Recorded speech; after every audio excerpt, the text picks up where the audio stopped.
homemade testing tool for your hot water baseboard heat to make sure your connections are done right. So what I did, put a connector on for an air compressor. Went over to the Home Depot plumbing side, found this piece to screw it into just a regular little pipe, shut-off valve, another pipe with a T. Then I found this screw-on compression piece, and I'll tell you why in a minute, with a pressure gauge to be able to see if I have any drop in pressure. And then I welded the PEX connector onto the baseboard. And on the other end, it's the same deal, but this one has a plug on it. And now all we got to do is plug in and check for any loss of pressure. 1 second.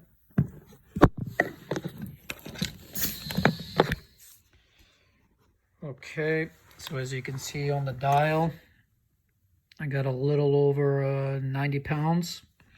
So then I'll shut it off, disconnect my regular air compressor. Yep,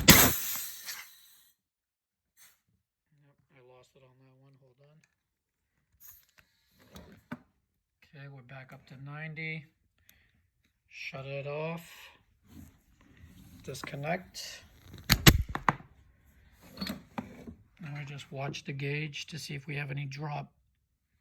If we have any drop, that means that my welds are no good and I have to redo it.